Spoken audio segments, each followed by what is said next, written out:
प्रभु यीशु मसीह के नाम में आप सबों को जय मसीह की। हमारे YouTube चैनल बाइबल स्टोरी में आप सबों का तहे दिल ऐसा ही स्वागत है। सत्य मार्ग और जीवन हमारे यीशु मसीह। छोटा सा प्रार्थना हमारे जीवन के लिए परम पिता परमेश्वर के नाम। हालेलुया। धन्यवाद करते हैं परम पिता परमेश्वर आज के दिन के लिए। आपने हमारे जीवन में सुंदर समय को दिया, इसके लिए धन्यवाद। और आपने मुझे और मेरे परिवार को अब तक संभाल के रखा।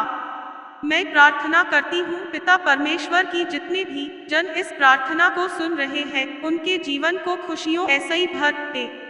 उनके और उनके परिवार में किसी भी सदस्य को कोई भी बीमारी, कर्ज, संकट, परेशानी है तो प्रभु यीशु मसीह के नाम में उन सभी बीमारियों, कर्जों, परेशानियों को उनके जीवन ऐसे ही अभी और इसी वक्त नष्ट करते हैं।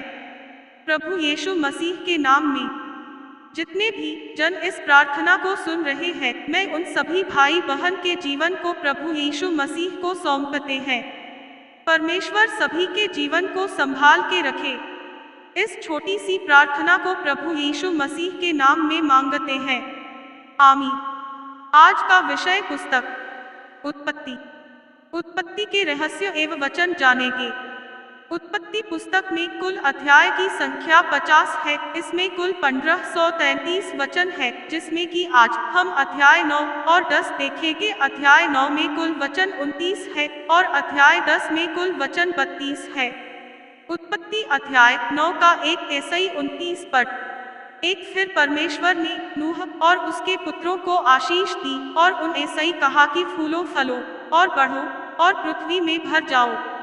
तो और तुम्हारा डर और भय पृथ्वी के सब पशुओं और आकाश के सब पक्षियों और भूमि पर के सब रेंगने वाले जंतुओं और समुद्र की सब मछलियों पर बना रहेगा। वे सब तुम्हारे वश में कर दिए जाते हैं। 3 सब चलने वाले जंतु तुम्हारा आहार होंगे। जैसा तुमको हरे हरे छोटे पेड़ दिए था, वैसा ही अब सब कुछ देता हूँ।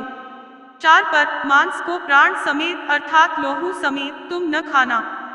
5 और निश्चय मैं तुम्हारा लोहू अर्थात प्राण का पलटा लूंगा सब पशुओं और मनुष्यों दोनों ऐसा ही मैं यूज लूंगा। मनुष्य के प्राण का पलटा मैं एक एक के भाई बंधु ऐसा ही लूंगा।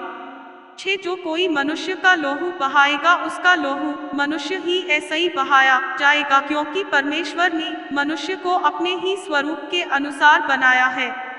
7 और तुम फूलो, फलो और बढ़ो और पृथ्वी में बहुत बच्चे जन्मा के उसमें भर जाओ।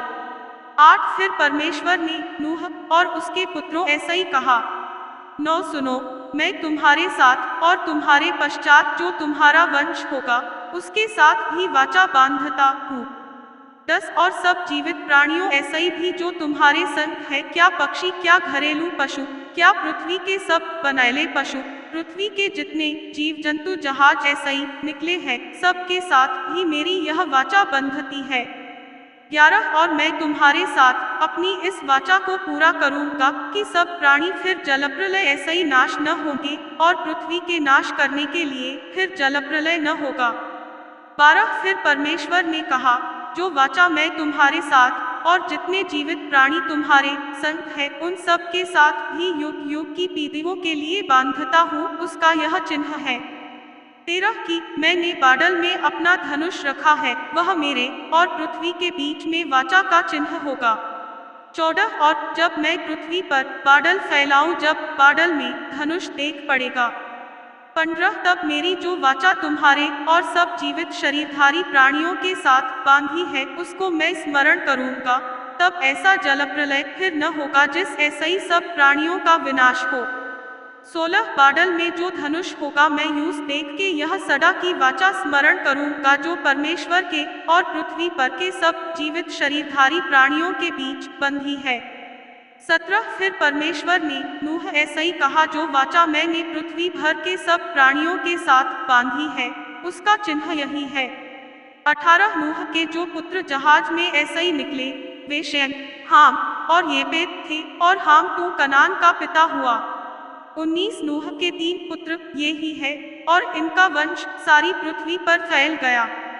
20 और नूह किसानी करने लगा और उसने दाख की बारी लगाई। 21 और वह डाखमधु पीकर मतवाला हुआ और अपने तंबू के भीतर नंगा हो गया।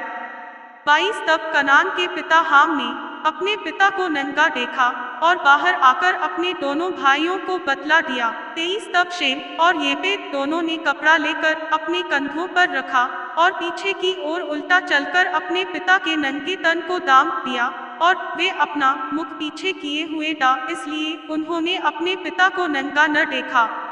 24 जब नूह का नशा उतर गया तब उसने जान लिया कि उसके छोटे पुत्र ने उससे क्या किया है। 25 इसलिए उसने कहा, कनान शापित हो, वह अपने भाई बंधुओं के दासों का दास हो। 26 फिर उसने कहा, शेम का परमेश्वर यहोवा धन्य है और कनान शेम का दास होवे। 27 परमेश्वर येपेत के वंश को फैलाए और वह शेम के तंबुओं में बसे और कनान उसका दास होवे। 28 जलप्रलय के पश्चात नूह 350 वर्ष जीवित रहा। 29 और नूह की कुल अवस्था 950 वर्ष की हुई, तत्पश्चात वह मर गया। उत्पत्ति अध्याय 10 का 1 ईसाई 32 पद। एक नूह के पुत्र जो शेम, हाम और येपेत दा उनके पुत्र जलप्रलय के पश्चात उत्पन्न हुए, उनकी वंशावली यह है। तो येपेत के पुत्र गोमे, मागो, मादाई, यावान, तूबल, मेशेक और तीरास हुए। 3 और गोमेर के पुत्र अशकनज, रीपत और तोगरमा हुए। 4 और यावान के वंश में एलीशा और तरशीश और कित्ती और डोडानी लोग हुए। 5 इनके वंश अन्य जातियों के द्वीपों के देशों में ऐसे बढ़ गए कि वे भिन्न भिन्न भाषाओं, कुलों और जातियों के अनुसार अलग अलग हो गए। 6 फिर हाम के पुत्र कूश और मिस्र और फूत और कनान हुए। 7 और कूश के पुत्र सबा, हवीला, सबता, रामा और सबूका हुए और रामा के पुत्र शबा और दडान हुए। 8 और कूश के वंश में निम्रोद भी हुआ, पृथ्वी पर पहला वीर वही हुआ है। 9 वही यहोवा की दृष्टि में पराक्रमी शिकार खेलने वाला ठहरा। इस ऐसई यह कहावत चली है कि निम्रोद के समान यहोवा की दृष्टि में पराक्रमी शिकार खेलने वाला। 10 और उसके राज्य का आरंभ शिनार देश में बाबुल, अक्कट और कलने हुआ। 11 उस देश ऐसई वह निकलकर अश्शूर को गया और नीनवे, रहोबोतीर और काल्ह को। 12 और नीनवे और काल्ह के बीच रेसेन है, यूस भी बसाया, बड़ा नगर यही है। 13 और मिस्र के वंश में लूडी, अनामी, लहाबी, नप्तूही। 14 और पत्रुसी, कसलूही और कप्तोरी लोग हुए। कसलूहियों में ऐसई 2 पलिश्ती लोग निकले। 15 फिर कनान के वंश में उसका ज्येष्ठ सीदोन, तब है। 16 और यबूसी, एमोरी, गिरगाशी। 17 हिव्वी, अर्की, सीनी। 18 अरवदी, समारी और हमाती लोग भी हुए, फिर कनानियों के कुल भी फैल गए। 19 और कनानियों का सिवाना सीदोन ऐसई लेकर गरार के मार्ग ऐसई होकर अज्जा तक और फिर सडोम और अमोरा और अडमा और सबोईम के मार्ग ऐसई होकर लाशा तक हुआ। 20 हाम के वंश में ये ही हुए और ये भिन्न भिन्न कुलों, भाषाओं, देशों और जातियों के अनुसार अलग अलग हो गए। 21 फिर शेम, जो सब एबेर वंशियों का मूल पुरुष हुआ और जो येपेत का ज्येष्ठ भाई था, उसके भी पुत्र उत्पन्न हुए। 22 शेम के पुत्र एलाम, अश्शूर, अर्पक्षद, लूद और आराम हुए। 23 और आराम के पुत्र हूस, हूल, गेतेर और मश हुए। 24 और अर्पक्षद ने शेलह को और शेलह ने एबेर को जन्म दिया। 25 और एबेर के 2 पुत्र उत्पन्न हुए। एक का नाम पेलेग इस कारण रखा गया कि उसके दिनों में पृथ्वी बढ़ गई और उसके भाई का नाम योक्तान है। 26 और योक्तान ने अल्मोडार, शेले, हसरमावे, थेरह। 27 यडोरवाम, उजाल, दिकला। 28 ओबाल, अबीमाएल, शबा। 29 ओपीर, हवीला और योबाब को जन्म दिया। ये ही सब योक्तान के पुत्र हुए।